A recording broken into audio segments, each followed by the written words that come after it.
Amis croisés, bonjour. Je vous ai parlé de l'intelligence de la Genèse, de l'intelligence du judaïsme, mais évidemment, le titre de ce livre, c'est l'intelligence du christianisme, et je vais évidemment y venir.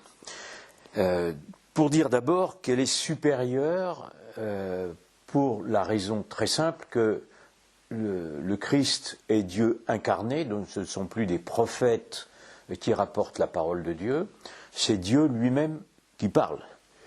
Ce pourquoi l'intelligence est supérieure, nous avons nous une faculté d'intelligence en tant qu'être humain qui nous permet de comprendre, mais pas nécessairement tout. Il y a des choses qui nous dépassent. Il y a des mystères du surnaturel qui nous dépassent. C'est une prétention, qui sera celle de l'humanisme évidemment, de croire qu'on est Dieu à la place de Dieu, ce qui est aussi l'homo deus actuel et le sorte de renouvellement permanent du péché originel auquel nous assistons dans la société dégénérée d'aujourd'hui.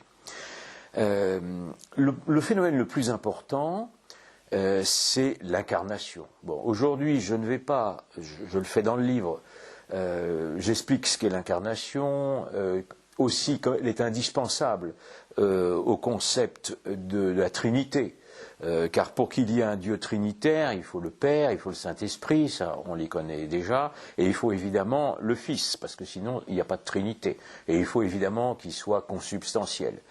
Juste un aparté, mais enfin, ce n'est évidemment pas Constantin qui a inventé ça, parce que d'abord il n'y connaissait rien, il n'était même pas baptisé, et on a la Trinité dès le baptême du Christ, quand Saint Jean-Baptiste baptise, le ciel s'ouvre, même si c'est symbolique.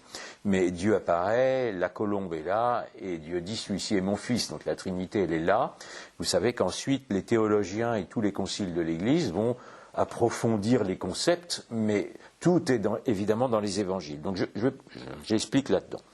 Le deuxième sujet que j'ai traité aussi, c'est expliquer pourquoi le Christ naît d'une vierge. Alors d'abord, ce n'est pas du tout original. Dans les traditions cosmiques, dans les religions païennes, il y a des quantités de dieux qui naissaient d'une vierge. On se moque du christianisme, mais c'est un classique. Et puis ça honore le féminin. C'est-à-dire la Vierge Marie, la différence par rapport aux déesses qui accouchaient d'un dieu, c'est que la Vierge Marie, c'est une vraie femme. C'est une femme réelle. Donc elle a l'honneur, le féminin, le christianisme valorise le féminin, parce qu'il a le féminin, la femme, la nouvelle Ève, a l'honneur de mettre au monde le Fils de Dieu. Et si je peux me permettre de dire cela comme ça, en fait, le Christ va évidemment s'appeler le Fils de l'homme en référence aux prophéties, mais le Fils de l'homme, il l'est par la femme. Donc c'est un honneur qui est accordé à la femme et qui évidemment rachète la faute du péché originel. Encore, ce que je traite là-dedans, c'est pas encore ce dont je vais vous parler, mais ça va venir, c'est évidemment dire que Jésus a vécu. Là, il y a des gens qui tout d'un coup imaginent qu'il n'a pas vécu. Alors il y a évidemment, je les cite, des historiens païens, il y a les évangiles. Bon, pareil, authenticité des évangiles. Depuis 200 ans, les pseudo-scientifiques ont voulu nous dire que les évangiles n'existaient pas, mais aujourd'hui, tous les historiens sérieux disent oui, ils existent, ils sont authentiques à 90%, il y a toujours eu des problèmes de traduction évidemment, et je rappelle toujours qu'on n'a aucun texte de l'Antiquité dans sa version originale. Par exemple, les textes de Jules César, qui sont contemporains, les premiers que l'on ait, ils sont du XIe siècle après Jésus-Christ, et d'ailleurs ils ont été transmis dans des monastères, car sans les monastères, il n'y aurait plus de culture païenne. Fin de l'aparté. Sur l'authenticité des évangiles, donc je fais un résumé évidemment de ce qu'on peut en comprendre, mais je recommande de lire une revue des dominicains d'Abrier qui s'appelle Le sel de la terre, et qui ont fait vraiment des recensions très approfondies, des preuves, des témoins des premiers siècles. Voilà, au lieu des faux historiens à la mode, allez voir cette revue dominicaine. Ce dont je veux vous parler aujourd'hui, donc le thème de la conférence, c'est la lecture sacrificielle de la Passion. L'année dernière, c'était le centenaire de la naissance de René Girard, que j'ai lu il y a une quarantaine d'années, et qui a eu l'immense mérite de faire prendre conscience de l'importance du sacrifice humain dans l'Antiquité païenne. Et évidemment, l'un des grands apports du christianisme, en dehors de la liberté, de la raison et autres que j'aborderai, c'est de mettre fin au sacrifice humain. Le Fils de Dieu nous fait l'honneur de venir se sacrifier lui-même, Dieu sacrifie lui-même sous l'hypostase qu'on appelle l'hypostase du Fils, pour racheter l'humanité, pour racheter le péché originel. C'est évidemment une immense preuve d'amour, et c'est un bouleversement de la société. À partir du moment où le Christ se sera sacrifié, on va passer non plus de la condamnation, on va passer à la condamnation des coupables, et non plus des innocents. Vous savez que dans les sociétés archaïques, c'était des innocents qui étaient sacrifiés. Et quand je dis innocents, c'était très souvent des innocenteux, puisque c'était des jeunes filles que l'on tuait, n'est-ce pas, pour féconder la terre-mère. Culte qui revient avec l'écologie. Ce que je raconte, c'est de l'histoire ancienne, mais enfin, il y a toujours évidemment malheureusement des résurgences des folies anciennes par les fous actuels gauchistes. Le problème de René Girard, c'est qu'il n'a pas eu une lecture sacrificielle de la Passion. Alors, je vais un petit peu nuancer parce que dans ses premiers livres, qui étaient absolument extraordinaires, dont Les choses cachées depuis la fondation du monde, qui était donc repris une parole, le Christ dit qu'il vient révéler les choses cachées depuis la fondation du monde, c'est la parole qui reprend le livre de René Girard, ce qui d'ailleurs a une incidence évidemment aussi. J'insiste toujours sur la franc-maçonnerie et l'ésotérisme, puisqu'à partir du moment où les choses cachées sont révélées, il n'y a plus d'ésotérisme, il n'y a pas d'ésotérisme chrétien. Mais René Girard n'a pas fait une lecture sacrificielle de la Passion, parce que la Passion, pour lui, ne respectait pas les modes sacrificiels de l'Antiquité. Et finalement, après des discussions, il a beaucoup écrit une correspondance avec un prêtre allemand.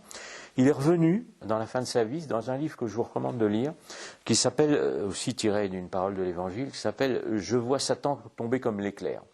Il est revenu sur sa première analyse.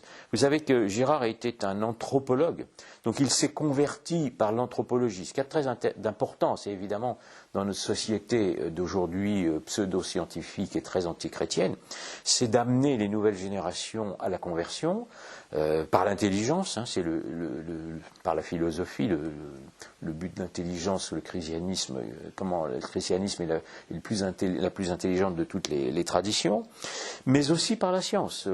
En tant qu'anthropologue, René Girard est venu à considérer l'écriture biblique comme un immense progrès rationnel. Donc ça, c'est une bonne démarche. Mais ce n'est pas un théologien. La grande différence du sacrifice chrétien avec les autres, c'est que ça n'est plus le lien social n'est plus créé par le sang versé, le sang humain versé, mais par l'esprit. C'est le Saint-Esprit qui nous unit, c'est le baptême qui sera d'eau et d'esprit, et donc le lien social n'est plus créé par le versement du sang humain. Alors, il est vrai que cette analyse l'analyse sacrificielle n'est pas dans les évangiles, mais il est dans saint Paul. Donc, si vous voulez, les évangiles ne sont que des témoignages. Les évangélistes ou ceux qui ont parlé aux évangélistes, ils racontent ce qui s'est passé, mais ils n'ont pas cette analyse théologique. Mais saint Paul va l'avoir. Il y a une lecture sacrificielle qui est dans saint Paul, et notamment dans l'Épître aux Hébreux. Alors, ça n'est pas en contradiction, c'est juste une explication. Alors, dans l'Épître aux Hébreux, saint Paul propose une interprétation. Je lis un passage, sacrificiel de la Passion qui fait référence à l'ancienne alliance, mais qui l'a parfait pour fonder la nouvelle alliance. Et finalement, Girard va le reconnaître, et il écrira, l'auteur de l'Épître aux Hébreux interprète la mort du Christ à partir des sacrifices de l'ancienne loi. La nouvelle alliance, comme l'ancienne, est inaugurée dans le sang, mais ça n'est pas le même sang. Ça n'est plus le sang du bélier qui est renouvelé par le sacrifice d'animaux comme dans les rituels juifs, c'est le sang du Christ. Les sacrifices juifs étaient donc insuffisants pour accomplir la loi. Et saint Paul dit que le Christ, et je cite saint Paul, s'est manifesté pour abolir le péché par son sacrifice. Donc c'est une lecture sacrificielle. Sa passion est donc un sacrifice, même si elle entraîne la fin du sacré au sens de sacrifice, comme l'entendent les anthropologues. Le sacrifice du Fils entraîne l'abolition du sacré que j'écris avec une minuscule et inaugure le sacré que j'écris avec une majuscule pour le chrétien. Et c'est une sortie par le haut qui a évidemment des conséquence très terre à terre. Parce que ce n'est plus simplement le sacrifice cosmique qui est aboli, c'est le sacrifice des humains. C'est un des immenses apports du christianisme à la société.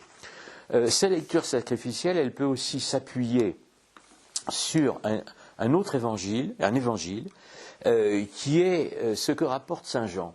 Lorsque le grand prêtre Caïphe dit aux autres chefs religieux, donc je vais citer saint Jean, il dit « Il est de votre intérêt qu'un seul homme meure pour que le peuple et que la nation ne périssent pas tout entière. » Et saint Jean ajoute qu'à leurs yeux, des grands prêtres, Jésus doit mourir non seulement pour la nation, mais aussi pour grouper ensemble, les enfants de Dieu dispersés. Ça, c'est extrêmement important. Donc, c'est dans saint Jean. C'est une référence à ce qui va aussi être fait par saint Paul, et qui, évidemment, a inauguré le Christ, et qu'on voit déjà dans les évangiles, qui est la conversion des gentils. Le peuple de Dieu ne sera plus uniquement le peuple juif, le peuple de Dieu, ce sera l'humanité entière, évidemment, à condition qu'elle reçoive le baptême. Je ne vais pas entrer dans le salut universel moderniste, ça n'est pas mon idée. L'importance de ce sacrifice, c'est suprême, c'est le sacrifice, ils font de la nouvelle alliance. Et d'ailleurs, il y aura une hostilité des rabbins quand c'est pas Jésus, mais ça importe, il le dira aussi, mais quand il sera fait référence, c'est Saint-Étienne, je crois, je ne sais plus, pardon, à Melchisédek, c'est-à-dire qu'il s'inscrit dans l'ordre de Melchisédek, ce qui évidemment progressera une hostilité. Ce qu'il y a de très nouveau, c'est que les choses cachées sont révélées, donc c'est la fin de ce que Girard impliquait dans le mécanisme sacrificiel ce qu'on appelle la méconnaissance. La méconnaissance, c'est en fait la victime ne sait pas pourquoi elle est sacrifiée. Or là, le Christ, lui, il sait pourquoi. Donc plus rien n'est caché, on sait pourquoi. Donc c'est la sortie de l'ésotérisme.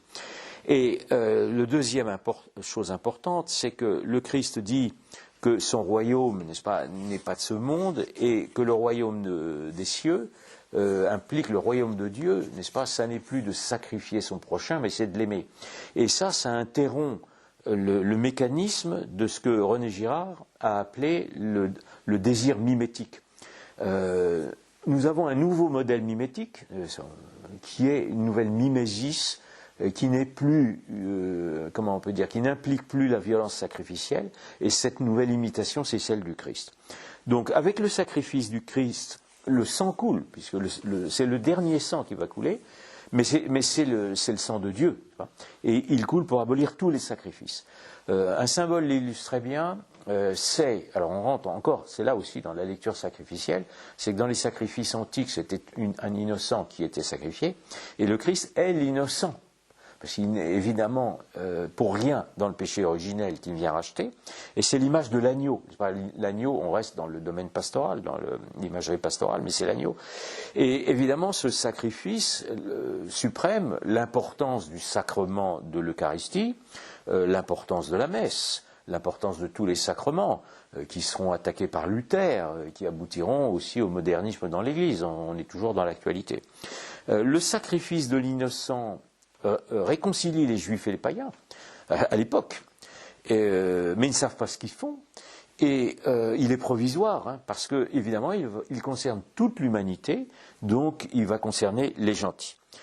Quand c'est le diable évidemment qui obtient la mort du Christ, mais quand le diable semble vainqueur, mais en fait le sacrifice du Christ va permettre la rédemption.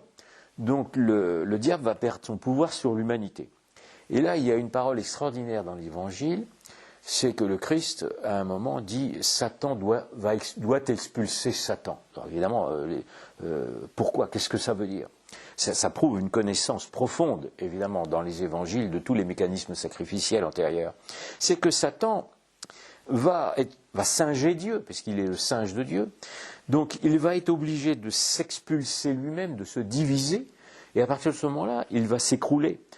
Donc c'est tout aussi l'importance de la résurrection.